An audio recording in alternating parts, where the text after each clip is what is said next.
I come from the Marquesas, from the island of Tawata. I was born in Nuku'hiva, in the Marquesas Island. I'm here to represent the PUKATAI network. It's the name of the chorale. It's a network of 6 educational marine protected areas. It's Mr. Felix Barcinas, a school teacher, who created the first educational marine managed area in Tawata with his students. There are many marine animals in the bay. We want to protect it. We raise awareness among the people to help us to protect this educational marine managed area. The sea is, for me, it's my home, it's my life, so I request everyone to respect the sea.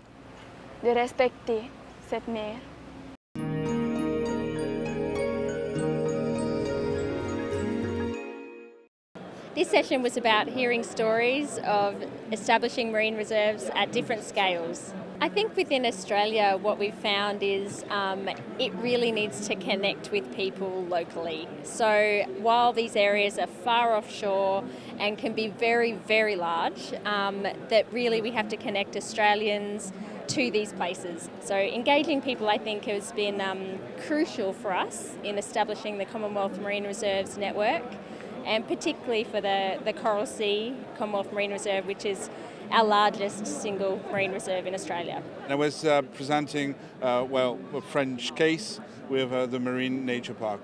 First, boundaries, how do you define the boundaries? Second, a management council, how do you associate all the stakeholders to the management process? And the third one is how do you evaluate the whole management process?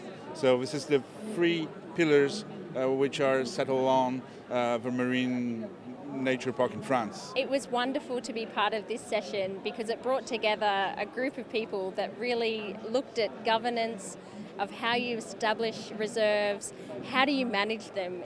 At the end of the day, what you really need to look at is how you are going to effectively manage it, and so that brings people together. So that's what I think and what I liked about this session.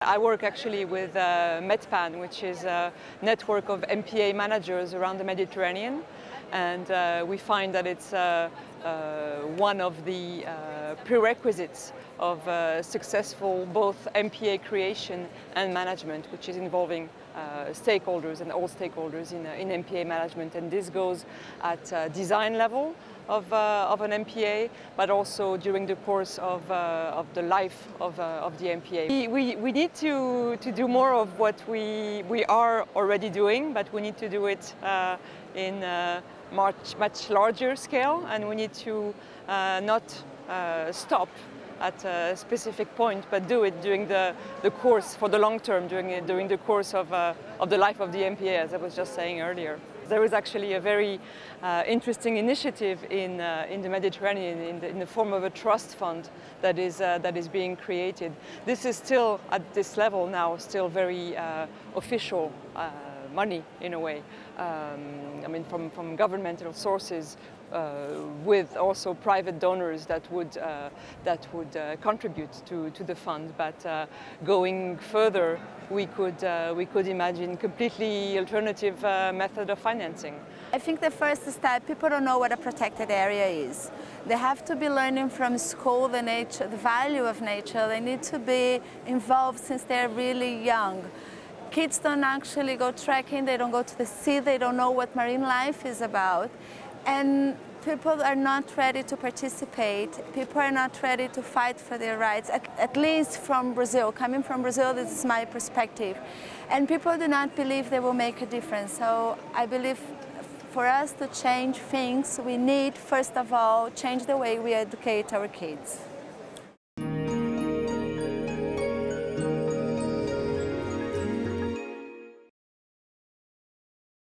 It was an encounter between the ocean and the sky that gave birth to my home.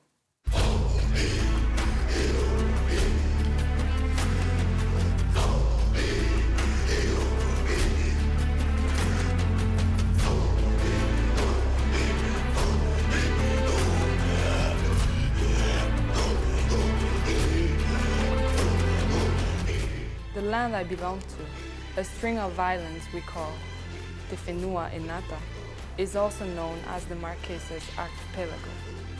My grandfather used to tell me, it is this same ocean crisscrossed time and again by our tupuna in their double-hulled canoes that is the source of our life. It feeds us, it cares for us. It is the connecting force between all Polynesians. We are the children of the ocean. What the ocean offers us is confirmed by the scientific community. An incredibly rich biodiversity where an abundance of plankton attracts a great number of manta rays, hammerhead sharks, marine mammals, and endemic species.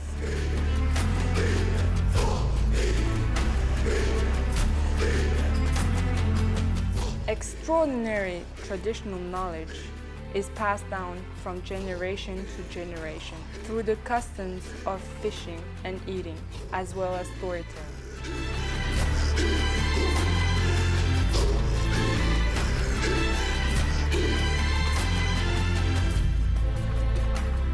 Unfortunately, this ocean surrounding us is suffering.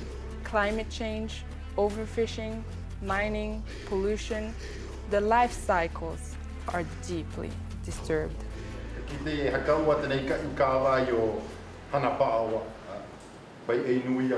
This is why, conscious of the fragility of our natural and cultural heritage, in the face of these global problems, we, the Marquesans, children of the ocean, have decided to work together towards an innovative and sustainable future. Local people, scientists, and politicians are collaborating to find tomorrow's solutions. We too, school children of the Marquesas, are contributing to the momentum by creating the first educational managed marine area in the world.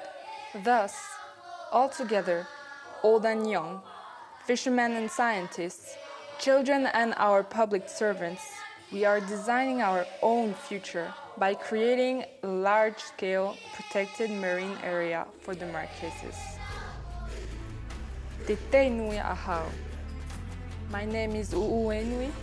I am 13 years old, I am Marquesian, and I am a child of the ocean.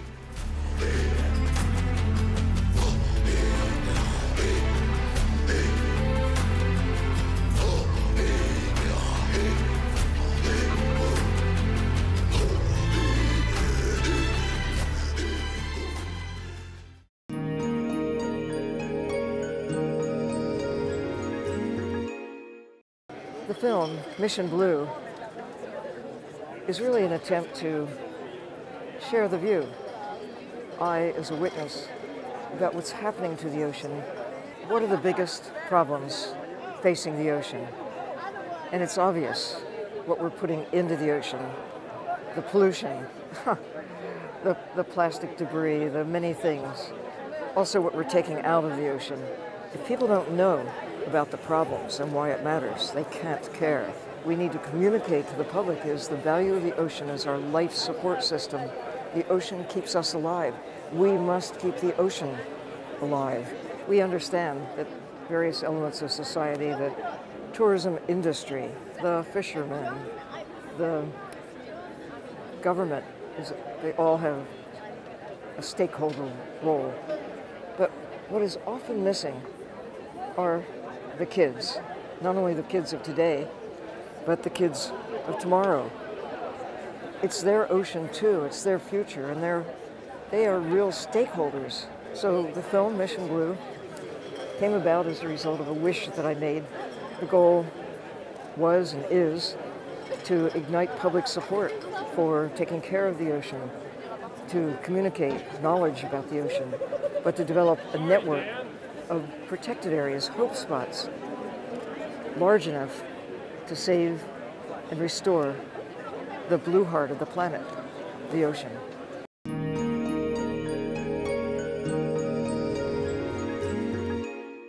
So NASA, in particular, NASA Ames has had a lot of research in astrobiology, and stromatolites sort of hold a very unique role in that study because they are the earliest life form on Earth.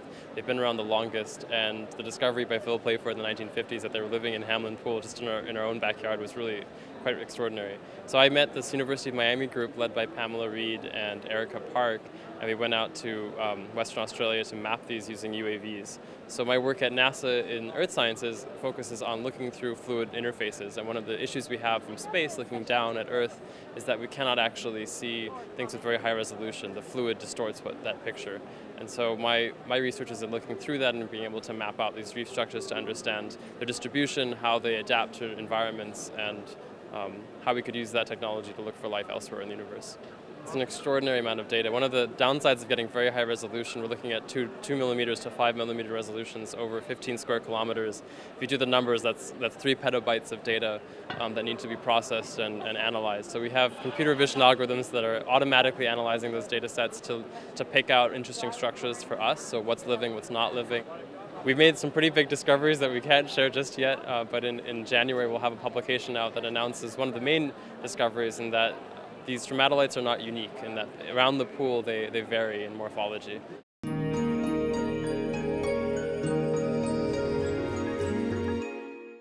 Could you tell us what your experience is in involving local communities in the creation of MPAs?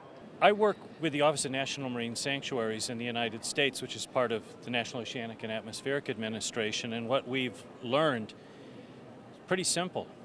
Everything is community-based, and there are different communities, and we need to be engaged with and hearing from every part of our communities and making sure that everyone has a voice.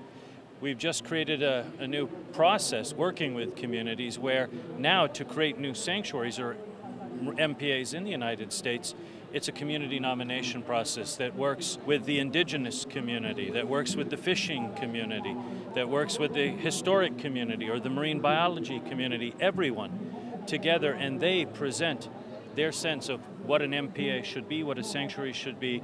It starts organically, as all good things do, at a local level. From the Pacific side, we've got 2 great examples. One is the locally managed marine areas, where in the Pacific 90% of the resources are owned by communities. With the locally managed marine areas, it's being able to sit down with communities, and in a time when there's a lot of stresses on, for example, the marine resources, sitting down and say, what are management practices that would work within your own customary processes, and who needs to be involved? And we've got a lot of partner organizations that have become quite good at this process. The other thing I'd like to mention is you'll be hearing a lot of the bigger protected area declarations. Some of the biggest in the world are being made by leaders. Then they find that after making the big public declaration, it gets stuck on several years of re-engaging with their own people who are saying, what has happened here? And then they have to go through the whole consultation process all over, and finding that there's no shortcuts. Dealing with communities takes time. You've got to get the process right if you're going to make this work. That has very much been our experience. The marine sanctuary system in the States now is a little better than 40 years old, and originally the government proposed. And now it's communities, and for various reasons. People care about a marine protected area because of its unique character, or they care about it because what lives in that ocean is important to their culture. And we see that with the tribes in the Pacific Northwest, throughout the United States, with the people in Hawaii as well, everywhere, in Samoa. It's very important to engage and work with people because that's where it's at. We save these places not only for the planet, but for people and for future generations.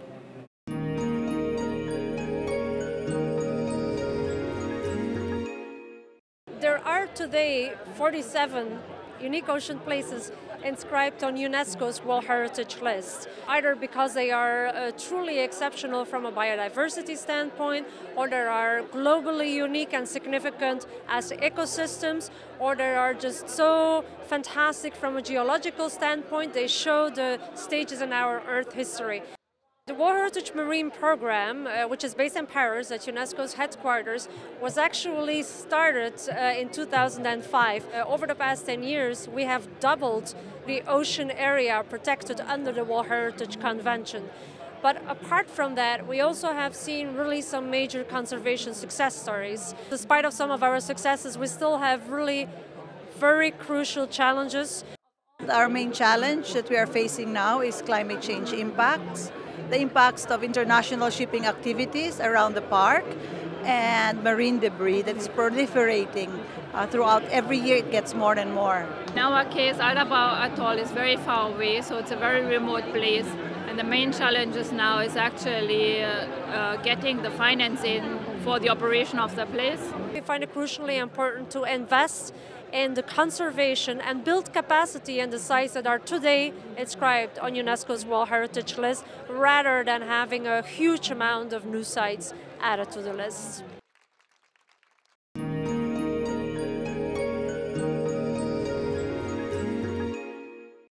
What we have done here is to now organize and mobilize this incredibly enthusiastic movement into something that systematically is moving toward the Aichi Targets 2020. We're talking about management plans. You can't just dream about protection, you've got to do it well. It's not so much, not only the quantity, the 10% or more, but it's also the quality. We're talking about good science, and we're talking about engaging more and more of the community. So I think this is extremely important, and it was the obvious next step for the last exit to Aichi and getting to 2020.